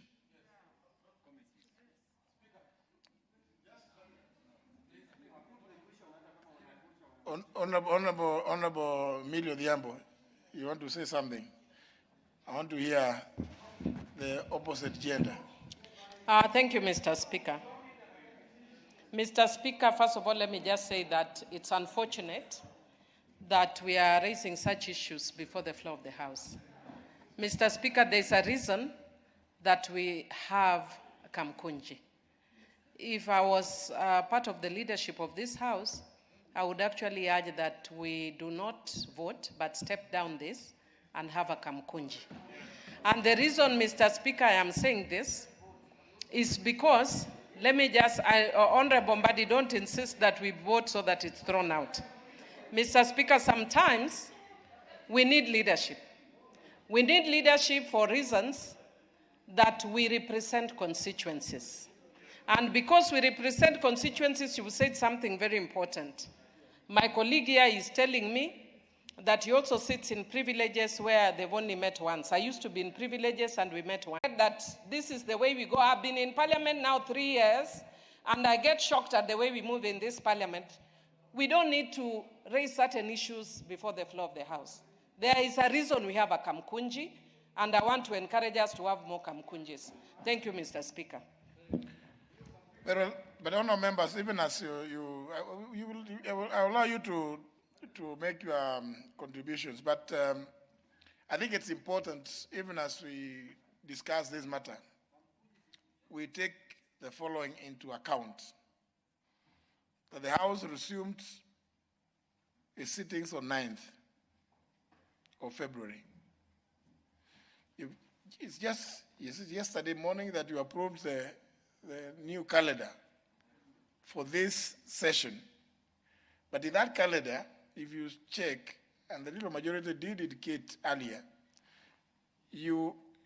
it's a tradition we've adopted that we provide for when we resume the first session of the first sitting of the other session, the 6th, which will be the last for the 12th Parliament. And the little majority did point out that you will be coming in January for the simple reason that next year being an election year in Kenya, you will be required to approve several things. One, the budget policy statement. Remember, in 2017, if I could jog the memories of those that were here, we were discussing the budget policy. The budget policy system was actually submitted sometimes in December, of 2016, because we had to go through several other processes. And remember, the Constitution merely provides in 218 that the Cabinet Secretary will table before Parliament the Division of Revenue Bill and the County Allocation Revenue Bill before 30th of April. But now, since then, there's been a lot of litigation, and I'm sure and hope that members, you follow these things. You know there is the recent Supreme Court advisory, by way of a ruling actually, that there can never be a division of revenue, there can never be an appropriations act before a division of revenue act is in place. So that puts quite some strain on what we have been used to traditionally. It means that even this year, we must pass the Division of Revenue Bill and have it assented to before we can come to think about the Appropriations Bill. Now, having resumed on 9th, and the PFM Act, as well as our standing orders, providing that the Cabinet Secretary for National Treasury shall submit to Parliament the budget policy statement on or before 15th of February. It became necessary for me to direct the clerk to write to the leader or majority, leader minority, that we need to have names of the people who are going to sit in most of these committees which are being reconstituted, sessional committees, and particularly, more importantly, the Budget and Appropriations Committee, because the 15th is Monday next week. And it is also time-bound. You know, the various departmental committees, again, you'll all have to go and start burning the midnight oil, plying through the budget policy statement, and give your reports to the Budget and Appropriations Committee. If there's no Budget and Appropriations Committee, which I think is what you want, then I think then you want to submit it to who? To the Powers and Privileges Committee or what? Which is not the committee expected to deal with that. So there was need for us at the administration of Parliament to seek the leadership to give us the names of the people to sit. And it's for that reason that you found the Honorable John Bandi explained that he had to travel because it was important, it was necessary that these names are in place. Because going beyond today, we go beyond today, then when do you have the Budget and Appropriations Committee? So, honorable members, that's why I said, even as you make whatever decisions you make, you must also bear in mind that we are also bound by the laws of this land. It is Parliament that enacted the Public Finance and Management PFM Act 2012. It puts those demands. Now, the Supreme Court decision has also placed further demands on the House. So, honorable members, even as you make your contributions, I think you must bear all these factors in mind. Honorable Sankok, I can see you are really burning to say something. Yes, Honorable Speaker, because I'm a member of the Committee on Selection, Honorable Speaker. And Honorable Speaker, as you have rightfully explained, we are really constrained in terms of time, Honorable Speaker. And Honorable Speaker, we sat yesterday, the whole afternoon, Honorable Speaker, making sure that we have these committees in place, especially this Committee on Budget, Honorable Speaker. And Honorable Speaker, coming from the whip, that is the one that is complaining, and we received the names. And I remember that we had the people even calling the whips, so that some names that were missing, Honorable Speaker, had to be consulted from the whips, especially Honorable Junior, Honorable Speaker. Honorable Speaker, let us not bring personal differences into such things, Honorable Speaker, because as a House, we have to put our own benefit ahead of the benefit of the whole country. And for the sake of the whole country, and for the sake of the budget process, Honorable Speaker, we need this committee in place, Honorable Speaker. And Honorable Speaker, as I sit in the Committee of Selection, Honorable Speaker, we really did consult wide, Honorable Speaker. Some of us were making phone calls to make sure that we really put in place. And Honorable Speaker, when it comes to, Honorable Speaker, the issue of maybe some members benefiting or others not benefiting, let us think of our country first. Because considering the time constraint, Honorable Speaker, I think even Honorable Millie had just spoken very well, Honorable Speaker. Some issues here, you don't have to really bring all these issues in front of I read malice, Honorable Speaker. So, Honorable Speaker, I support this particular, and we should pass, Honorable Speaker, so that we can move forward as a country, Honorable Speaker. Thank you. I support. No, honorable members, I think, do I see it? Let me put the question. You make the decision one way or other. In any event, honorable members, remember you have another sitting at 7 p.m. So let me put the question, you decide one way or other. I'm lucky because I'm not supposed to vote. So even if you tied, the motion will be lost. You will not get my vote. So, honorable members, I put the question that, how am I getting it? Yes. Pursuant the provision of standing under 175 and 207, this House approves the appointment of the following members to the Budget and Appropriations Committee.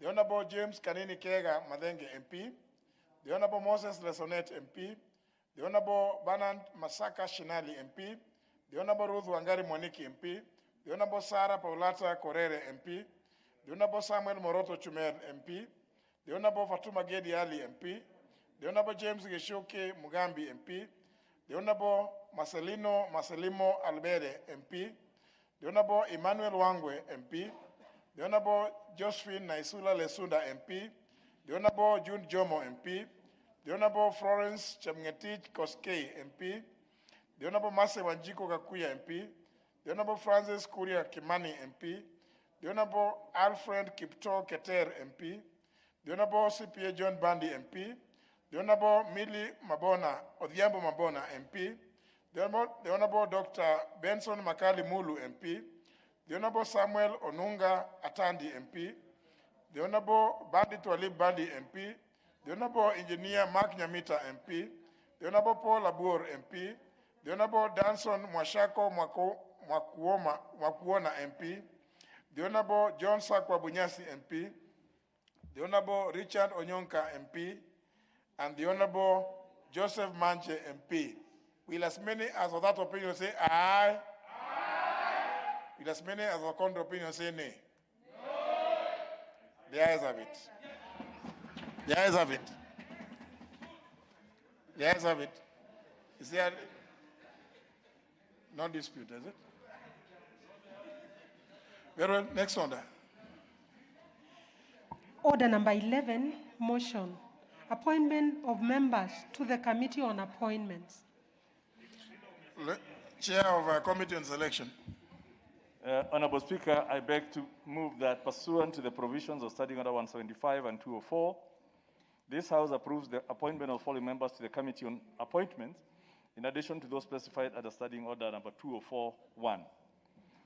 1. The Honorable Emmanuel Wangwe, CBS MP, the Honorable Dr. Rachel Kaki Nyamai MP, the Honorable David Gikari MP, the Honorable Joyce Akaye Maniko MP, the Honorable Khatib Abdallah Mwashatani MP, the Honorable Maito Sabina Wanjiru Chege MP, the Honorable Sarah Paulata Korere MP, the Honorable Yusuf Hassan Abdi MP, the Honorable William Kamuren Chirchir Chepkut MP, the Honorable David Olesankok MP, the Honorable Lydia Haika Mnene Mzigi MP, the Honorable Rehema Dida Jaldesa MP, the Honorable Masi Wanjiko Gakuya MP, the Honorable James Kanini Kiaga Madenge MP, the Honorable Alfred Kiptok Keter MP, the Honorable Junet Sheikh Nur Muhammad MP, the Honorable Dr. David Eseli Simiyu MP, the Honorable George Peter Opondo Kaluma MP, the Honorable Francis Tom Joseph Kajwang MP, the Honorable Esther Mudhoni Rosanna Pasaris MP,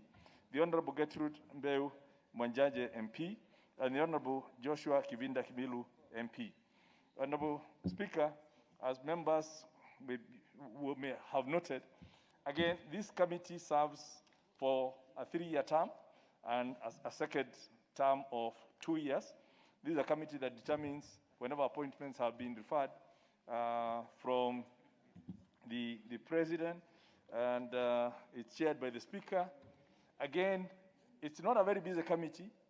Members have actually had very little in terms of meetings, and when we looked at it from selection, we said it will not be good to then reconstitute this committee. We are not even sure whether there will be how many more appointments will be made, and hence bringing in people from other committees and putting them in this committee and losing the institutional memory, the institutional strength that's already been created with this committee for 1.5 years is perhaps not the best thing to do, and hence the whole committee has been reappointed in total. So I just wanted to alert members on that. That is the situation. And I would like to ask members that we don't have this feeling that members get into committees for personal benefit.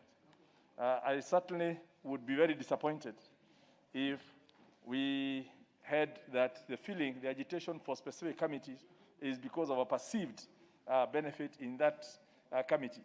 Because then I would wonder, why would members even want to serve in the first, in the committee, in the chairperson panel, sitting here for 3 hours, and I'm not sure they get any benefit from sitting on that chair.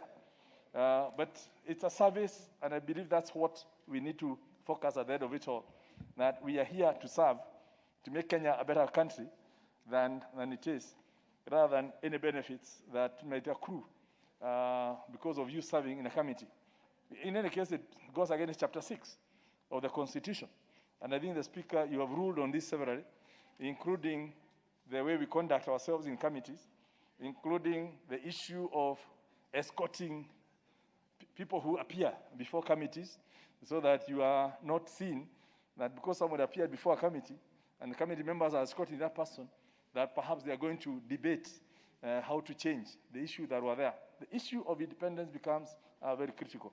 And I would want to believe, as has been said, the transparency that's actually brought in by the Budget Committee and by others, by tabling the reports here, so that people can see, what was the rationale for the decision the committee arrived at, and based on that, we make a decision, not on deals that were cut in places outside. And I would like to believe that we actually, when a committee brings a report here on any matter, any inquiry, is because they have exercised their mind and experience and professionalism into the matter rather than going to negotiate for a personal benefit or even a constituency benefit. So I would like to believe that's what's happening. That's how I was trained. That's how I want to see the parliament moving going forward. And hence, even those who have appointed, should it appear to us, and I believe we have discussed this at length with my colleague, the leader of minority, that should it appear to us that members are extracting rents in the committees, and we'll get to all that information from the people who appear, then we'll be the first ones to actually ask the whips to de-whip those members so that we have a cleaner 12th parliament and set the pace for the 13th parliament. And I think that we'll stick to that standard, and the members will be at liberty to take any action on me. But I'll clean up before they clean me out, because I wouldn't worry. I've been impeached before for taking a stance, and I would be happy to take the same stance to ensure that we have some sense of integrity and decorum in the way the committees will work. And I believe members are here. We will support in terms of ensuring that we don't go down as the 12th parliament, as a parliament where we are seen that we only serve in committees for benefits. Such that today, even, Honorable Speaker, when we extend time to serve Kenyans and dedicate time at night, because of the kind of insinuations we're making on our own selves, the media then says we extended time so we can get more allowance. Surely, if I'm out of here, I would make more money than sitting here for an extra 2 hours. And I'm sure it's the same with most of these members. So on this committee on appointments, I would hope we don't end up with the same situation of saying that we need more people to get more experience on vetting of appointment, because we don't even know whether there'll be an appointment or not between now and the time we close. And it's also very difficult to reconstitute committees. By the time you reconstitute one committee, by moving people around, you end up reconstituting the entire house. And that's not an exercise that will take the next 1 week. It could take longer. So I wish to just ask members, and I want to thank members for just having voted very well on the budget committee, because we are almost at the verge of saying, looks like perhaps our leadership is not being appreciated in this house by the comments that I had.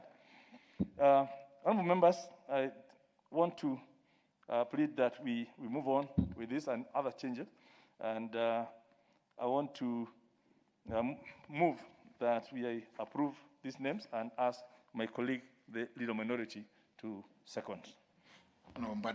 Thank you, Mr. Speaker. Mr. Speaker, I also want to second this motion.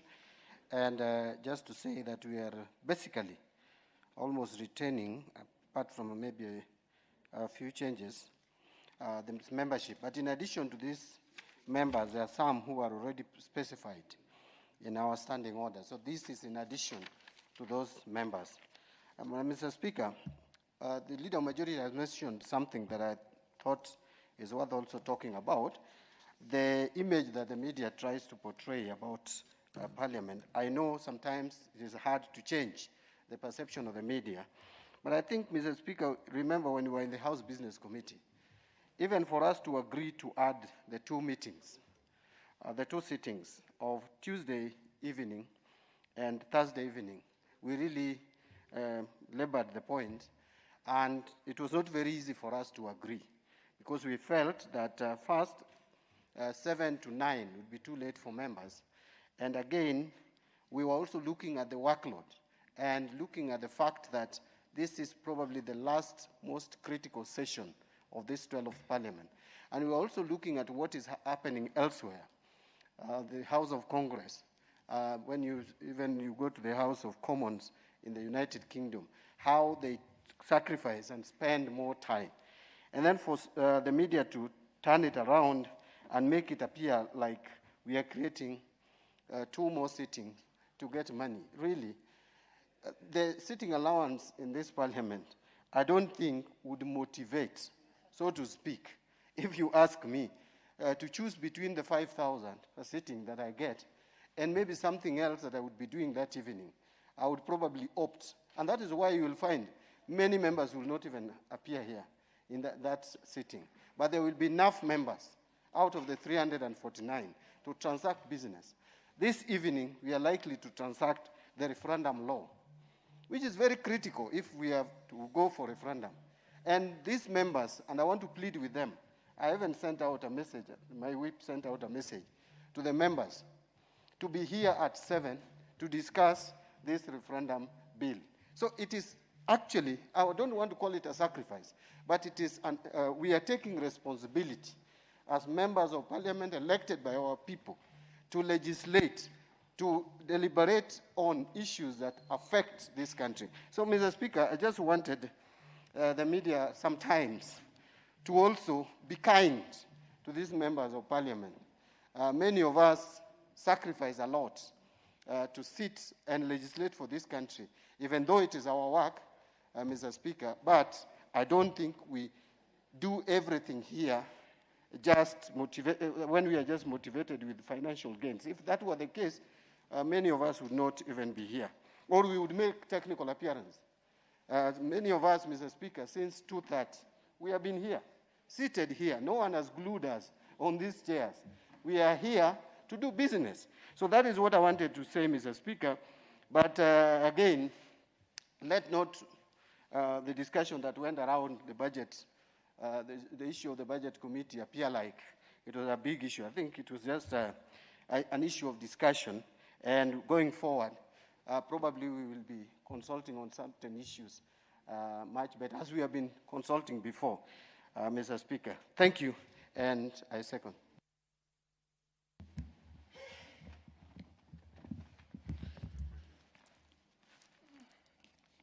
I propose the question, which is that pursuant to the provision standing under 175 and 204, this House approves the appointment of the following members to the Committee on Appointments, in addition to those specified under standing under 204, subsection 1.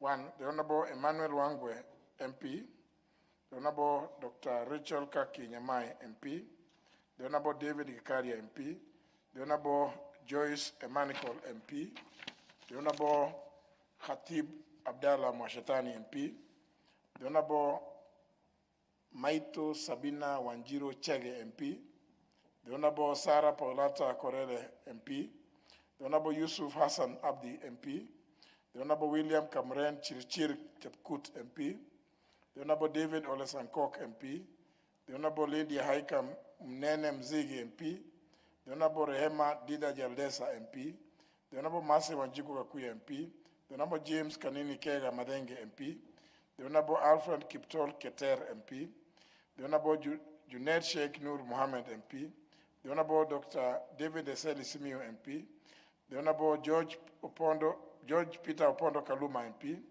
the Honorable Francis Tom Joseph Kajuang, MP, the Honorable Esa Modoni Rosana Pasaris, MP, the Honorable Gertrude Beyu Mwanyanje, MP, and the Honorable Joshua Kivinda Kimilu, MP.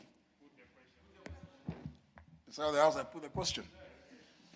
I never put the question, which is that pursuant to the provisions of standing under 175 and 204, this House approves the appointment of the following members to the Committee on Appointments, in addition to those specified under standing under 204, subsection 1.